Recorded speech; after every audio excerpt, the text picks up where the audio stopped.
Hello friends, welcome to our channel study tube centre. तो आज हम हिंदी पढ़ने वाले हैं। हिंदी का क्लास 9 आज पढ़ेंगे। तो चलिए देखते हैं। हिंदी, यह है new syllabus of Maharashtra board.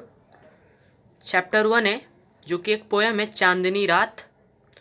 एक क्लास 9 का है। तो स्टार्ट करते हैं अपना पोयम। तो स्टार्ट करने से पहले मैं आपसे रिक्वेस्ट करूँगा कि अगर आपने हमारे चैनल को सब्सक्राइब नहीं किया है तो please subscribe our channel and don't forget to hit the bell icon for further notification. तो लेट्स स्टार्ट। तो चलिए आज का पोएम स्टार्ट करते हैं। तो जैसा कि पता है, हमारे पोएम का नाम है चांदनी रात। यह है पहली इकाई, जो कि लिखी गई है मैथिली शरण गुप्त के द्वारा। तो इसमें कुछ आपको अदर एक्टिविटी बोला है कुछ करने को, उसको भी देखते हैं क्या बोला है। ये इसको अदर एक्टिविटी को नाम दिया आसपास, मतलब आपके आसपास से कुछ संबंधित होगा। देखते हैं। आपके आपके परिवेश के सुंदर प्राकृतिक स्थल का वर्णन निम्नलिखित मुद्दों के आधार पर कीजिए। कृति के लिए आवश्यक सोपन, मतलब कृति में क्या करना है।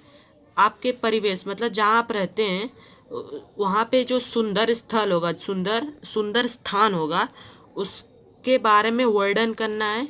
और जो वर्णन करना है वो इसी मुद्दों के ऊपर करना है। क्या क्या करना है, चलो देखते हैं। सुंदर प्राकृतिक स्थल का नाम तथा विशेषताएं बताने के लिए कहिए। मतलब क्या यहाँ पे कैरेक्टरिस्टिक्स है कि हमें सुंदर सुंदर प्राकृतिक के उसके स्थल के बारे में लिखना है और उसका नाम भी बताना है, और तथा उस वहाँ पे क्या क्या विशेषताएं हैं वो सब बताना है। फिर वहाँ तक की दूरी तथा परिवहन सुविधा पूछे। मतलब वहाँ तक की दूरी, मतलब वहाँ कितनी दूर में वो प्लेस बसा है, और जो परिवहन, वहाँ का ट्रांसपोर्टेशन सिस्टम कैसा, वो सब के बारे में वहाँ के लोगों से बातचीत करे, पूछे उसके बारे में। फिर उसके बाद निवास भोजन आदि व्यवस्था पर चर्चा करें। क्या बोल रहा है कि निवास, वहाँ पे निवास कैसे करते हैं लोग, भोजन क्या है, इस सब के बारे में, इस सब की व्यवस्था के बारे में वहाँ से लोगों के बारे में चर्चा करें। फिर प्राकृतिक संपत्ति पर आधारित उद्योगों के नाम की सूची बनाएं। क्या करना है वहाँ पे, जैसे वहाँ पे इंडस्ट्रीज़ हैं, तो इंडस्ट्रीज फॉरेस्ट के ऊपर, मतलब प्राकृतिक उद्योगों के ऊपर बेस्ड हैं, उसके ऊपर आधारित हैं। तो उसके बारे में इंफॉर्मेशन कलेक्ट करें। जैसे कि वहाँ पे एक कुछ फर्नीचर की इंडस्ट्री होगी, और वो मतलब वो फॉरेस्ट के ऊपर बेस्ड है, क्योंकि जो भी लकड़ी का सामान वहाँ पे बनेगा तो वो फॉरेस्ट के ऊपर बेस्ड है। तो उसके बारे में आपको इंफॉर्मेशन कलेक्ट करना है। तो ये छोटा सा एक अदर एक्टिविटी दिया था, वो भी मैंने समझाया। तो आगे देखते हैं क्या दिया है। तो आगे आपकी बुक में दिया है परिचय। परिचय दिया है लेखक महोदय का, मैथिली शरण का। चलो देखते हैं। उनका जन्म हुआ था 3 अगस्त 1886, मतलब 1886 में हुआ था, चीरा गांव में, झांसी, उत्तर प्रदेश। और मृत्यु हुई थी उनकी 12 दिसंबर 1964, मतलब 1964 में उनकी मृत्यु हुई। उनका परिचय देखते हैं। परिचय दिया है मैथिली शरण गुप्त जी खड़ी बोले में बहुत महत्वपूर्ण कवि थे। एक बहुत महत्वपूर्ण कवि थे, किसमें, खड़ी बोली में। मतलब खड़ी बोली मतलब हिंदी भाषा, जो हमारी मातृभाषा है। आपकी रचनाएं, मतलब यहाँ पे बताया जा रहा है उनके बारे में। आपकी रचनाएं मानवीय संवेदनाओं मतलब भावनाओं, जो भावना है, मानवीय भावनाओं, विशेषता नारी, खासकर नारी के बारे, नारी मतलब यहाँ महिला के प्रति करुणा की भावना से ओतप्रोत है। ओतप्रोत मतलब उनके बारे में बहुत अच्छा आपने एक्सप्लेन किया, उनके भावनाओं के बारे में, उनके कैसे उनके प्रति आते हैं, वो सब के बारे में आपने बहुत अच्छे से एक्सप्लेन किया है। ऐसे मैथिली शरण के बारे में बताया जा रहा है यहाँ पर। फिर उनकी प्रमुख कृतियाँ क्या हैं, उनके इम्पॉर्टेंट जो क्या बोलते हैं उनकी कृतियाँ जो इम्पॉर्टेंट थी वो को क्या क्या हैं। साकेत महाकाव्य, एक उनके महाकाव्य लिखे थे, साकेत महाकाव्य। यशोधरा एक, फिर उसके बाद जयद्रथ का वध कैसे होता है उसके बारे में लिखे थे। पंचवटी, भारत भारत भारती खंड काव्य, उसके बाद रंग में भंग, राजा प्रजा की आदि नाटक, ये सब नाटक भी उन्होंने लिखा है। जैसा कि आप देख सकते हैं यहाँ पे उनका फोटो है और नाम उनका मैथिली शरण गुप्त है। तो चलिए अगले स्टांजा पे चलते हैं, आपको समझ में आ गया उनका परिचय के बारे में। तो अगले स्लाइड में क्या हम देखेंगे, पद का संबंधी, मतलब इस कविता में हम क्या पढ़ने वाले उसके संबंधी। खंड काव्य, हम खंड काव्य पढ़ेंगे। इसमें मानवीय जीवन की किसी एक ही घटना के प्रधानता होती है। मतलब इस खंड काव्य में जो भी मानव के जीवन में जो भी एक एक्सीडेंट होता है, जो भी एक एक्सपीरियंस होता है, उसके बारे में लिखा जाता है। प्रासंगिक कथाओं को इसमें स्थान नहीं मिलता। मतलब जो भी कथा होती है, प्रसंग की कथाएं होती, उनको इसमें स्थान नहीं मिलता ऐसी खंड काव्यों में। प्रस्तुत अंश पंचवटी खंड काव्य से लिया गया है। जो हम पढ़ने जा रहे हैं वो एक पंचवटी खंड काव्य है, वहाँ से लिया गया है। प्रकृति की छटा, सुंदर रूप, एक मिनट, हाँ, माधुर्य के साथ अभिव्यंजित हुआ है। मतलब जो प्राकृतिक के बारे में ना मैथिली शरण गुप्त ने बहुत ही अच्छे तरह से मधुर तरीके से उन्होंने वर्णन किया है। चांदनी रात का मनोहरी वर्णन सुंदर शब्दों में चित्रित किया गया है। मतलब जो चांदनी रात है, रात में जो चांद उगता है उसकी, वो चांदनी रात के बारे में सुंदर शब्दों में वर्णन किया गया है। तो हमने क्या पढ़ना इसके बारे में हम लोग देख लिए। तो चले अब हम लोग अपना पहला स्टांजा स्टार्ट करते हैं। तो स्टांजा में क्या दिया है, चारु चंद्र की चंचल किरणें खेल रही हैं जलथल में, स्वच्छ चांदनी बिछी हुई है अवनी और अंबर तल में। तो यहाँ पे कवि क्या कहना चाहते हैं, चारु चंद्र की चंचल किरणें, मतलब जो किरण, किसकी किरण, ये जो चंद्र है उसकी चंचल किरणें खेल रही है जल थल में। मतलब जल में खेल रही है, जो पानी दिया जल में खेल रही। थल मतलब होता है धरती, धरती पे खेल रही है, मतलब हर जगह बिछी हुई है। स्वच्छ चांदनी बिछी हुई है, मैं बोला ना स्वच्छ चांदनी, मतलब एकदम प्योर चांदनी। कैसी तो वाइट होती है, वो कहाँ बिछी हुई है, पूरे जल और थल में बिछी हुई है। जल मतलब थल मतलब जल मतलब पानी, और थल मतलब धरती, धरती पे और पानी में एकदम बिछी हुई। अवनी और अंबर तल में, अवनी मतलब होता है धरती। अवनी एक पर्यायवाची शब्द है, आपसे एग्जाम में पूछा जा सकता है। अवनी का मीनिंग क्या होता है, तो धरती होता है। और अंबर भी एक अच्छा वर्ड है, इसका मतलब होता है आकाश। आकाश में और धरती में, इस तल में, मतलब इस जगह छाई हुई। कौन छाया हुआ है, ये हमारा ये चांद की किरणें छाई हुई है। कहाँ कहाँ छाई है, कहाँ कहाँ खेल रही है, इस पंक्ति से हमें कवि बताना चाह रहे हैं, सीधा सीधा बताना चाह रहे हैं कवि कि चारु चंद्र की चंचल किरणें खेल रही है जल थल में। कहाँ खेल रही है, जल में, थल में खेल रही है। और जो उसकी वाइट एकदम स्वच्छ चांदनी कहाँ बिछी हुई है, अवनी और अंबर तल, मतलब धरती और आकाश पे बिछी हुई है। ओके, तो यहाँ पे और इसके आगे क्या दिया है उसको भी देखते हैं। पुलक प्रकट करती है धरती, पुलक मतलब क्या, रोमांच, खुशी प्रकट करती है। कौन, धरती खुशी प्रकट करती है हरित तृणों के नोकों से। यहाँ पे आप देख सकते हैं जो हरी हरी घास है, हरी तृणों मतलब हरी घास की बात कर रहे हैं कवि। उसके नोकों से मानो झूम रही है तरु भी।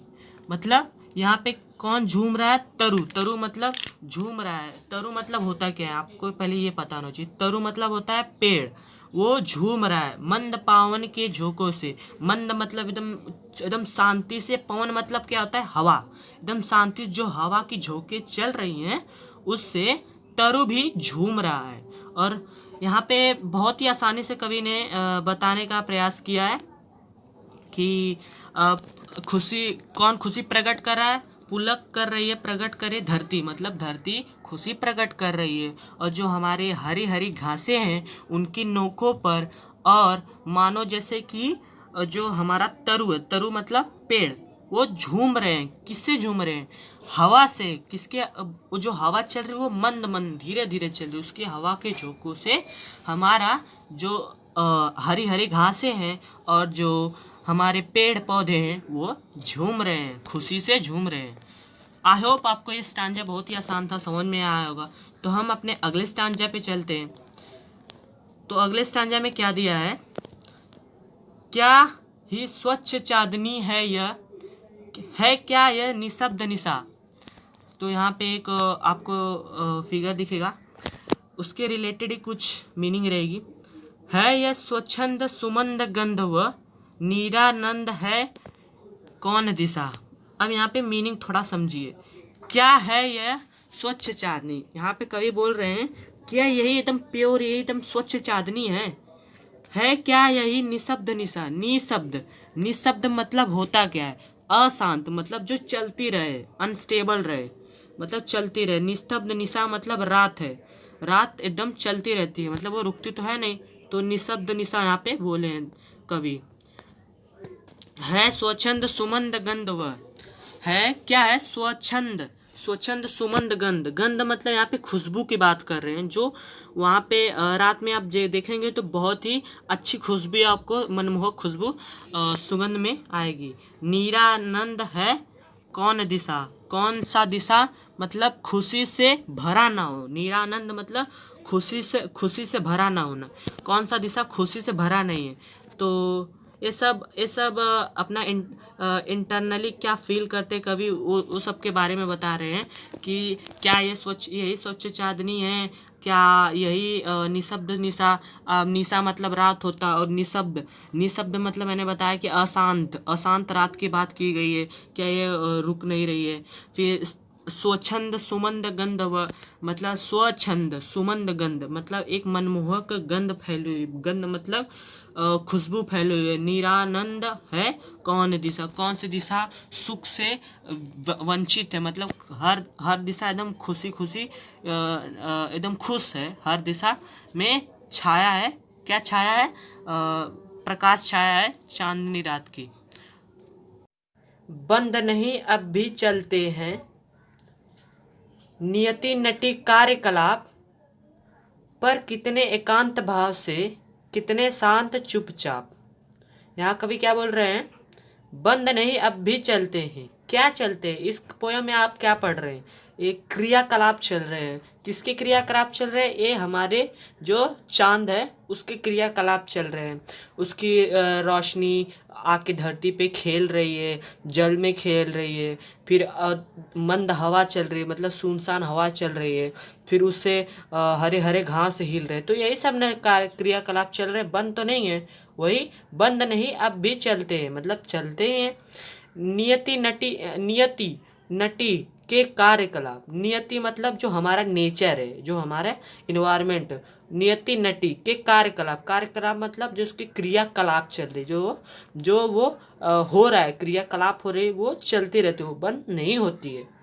पर कितने एकांत भाव से, पर लेकिन कितने एकांत भाव से मतलब एकदम शांत, किसी को ना डिस्टर्ब। क्या जब ये वर्क होता है क्या आप उठ जाते हो, उठते तो नहीं हो, आप आराम सोए रहते हो, लेकिन ये एकांत भाव से एकदम शांति भाव से, शांति से अपना कार्यकलाप जारी रखते, बंद नहीं करते।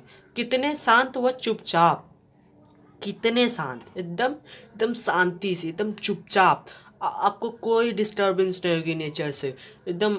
हालांकि हम लोग नेचर को बहुत डिस्टर्ब करते हैं, लेकिन नेचर हमें कोई डिस्टर्बेंस नहीं करता है, एकदम शांति से चलता रहता है। तो यहाँ पे कभी यहीं पे यही कहना चाह रहे हैं कि जो हमारा मून है वो अपना क्रियाकलाप चलता रहता है, जो भी कोई भी काम है नेचर का क्रियाकलाप उसका चलता रहता है। फिर नियति नटी कार्यकलाप चलता रहता है, हमेशा बंद नहीं होता है। फिर एकांत भाव से वो चलता है, वो कितने शांति से और चुपचाप से चलता है, किसी को डिस्टर्बेंस भी नहीं होती है। तो ये कवि कहना चाहते हैं अपने पोएम से। अगले स्टैंजास में देखते हैं क्या दिया है बिखेर देती वसुंधरा मोती सबके सोने पर, रवि बटोर लेता उनको सदा सवेरा होने पर। मतलब वसुंधरा, वसुंधरा मतलब धरती, मोती सबके सोने पर, रवि बटोर लेता सबको सदा सवेरा होने पर। तो मतलब यहाँ पे क्या कवि कहना चाहते हैं, यहाँ पे कवि कहना चाहते हैं कि जब हम सोते हैं तो, सॉरी, है बिखेर देती वसुंधरा, जो धरती है वो किसको बिखेर देती है? मोती सबके सोने पर। हमारी जो धरती है वहाँ पे यहाँ पे मोती का मतलब क्या होता है पहले आप समझिए। यहाँ जो मोती है वो जो ओस की बूंदे होती है ना, उसको बोले यहाँ पे कवि ने मोती उसको बोला है। तो है बिखेर देती वसुंधरा, जो हमारी धरती है मोती को बिखेरती है, मोती को फैला देती है चारों तरफ सबके सोने पर। जब हम सो जाते हैं रात में मोती को बिखेर देती है। मोती मतलब मैंने बताया आपको कि जो ओस की बूंदे होती है उसे मोती कहा गया है। रवि बटोर लेता लेता है उनको। जो रवि है, सूर्य, जो हमारा सूर्य है, रवि मतलब सूर्य होता है, एक पर्यायवाची वर्ड यहाँ पे यूज किया है, रवि मतलब सूर्य होता है।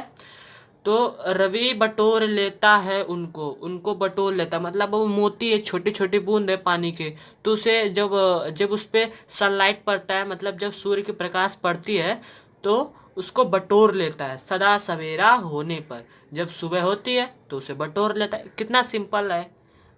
इसे मतलब इसका भावार्थ कोई रटने की जरूरत नहीं है, बस एकदम आप अपने ओन वर्ड्स में लिख सकते हैं, बस आपको एक बार समझ में आ जाए।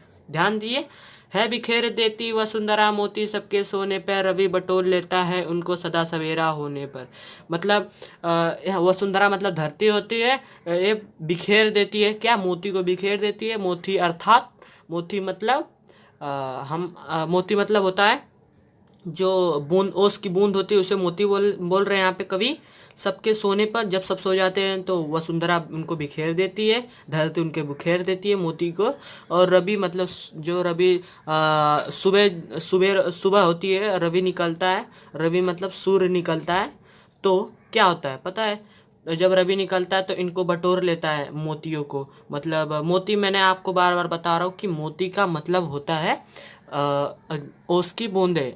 आप बस इसको ध्यान से देखिए, आपको इसकी मीनिंग भी यहीं पर याद हो जाएगी। सदा सवेरा होने पर, सुबह होने पर रवि बटोर लेता है सारी मोतियाँ जो वसुंधरा रात में हमारे सोने पर बिखेरती हैं। ठीक है।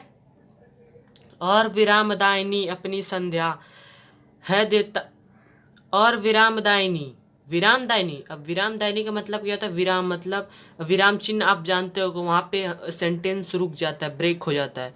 तो विरामदायिनी मतलब रुक जाना, और विरामदायिनी मतलब आराम देना, अपनी संध्या को दे जाता है। मतलब जब सूर्य डूबता है तो एक बहुत ही अच्छा हम लोग को विरामदायक एक संध्या दे के जाता है। शून्य श्याम तनु जिससे उसका नया रूप छलकाता है। शून्य श्याम, शाम मतलब शाम का समय, शून्य श्याम तनु, तनु जिससे उसका नया रूप छलकाता है। जब आप देखते होंगे जब सूर्य डूबता है तो एक नया रूप झलका के जाता है, एक नया समय दे के जाता है, संध्या का समय वो होता है। काफ़ी आसान स्टांजा था। यहाँ पे देख सकते हैं एक यहाँ पे एक मिनट, जस्ट सी, इसको देखिए किस तरह हमें नज़ारा यहाँ पे देखने को मिल रहा है। तो हम, आई होप आपको समझ में आया होगा। तो हम अपने अगले स्टांजा पे जाते हैं। अगर आपको समझ में आ रहा है तो प्लीज़ लाइक करें, क्योंकि अगर आप लाइक करेंगे तो हमारे मोटिवेशन बढ़ेगा, तो हम और सारे वीडियो आपके लिए अवेलेबल करेंगे हमारे यूट्यूब चैनल पर। तो देखते रहिए। अब हम अपना अगला स्टांजा देखते हैं। पंचवटी की छाया में है। पंचवटी, पंचवटी मतलब 5 पेड़ों का समूह, 1 2 3 4 5, मतलब 5 पेड़ों का समूह को बोलते हैं पंचवटी, पेड़ों का समूह। पंचवटी की छाया में सुंदर पर्ण कुटीर बना।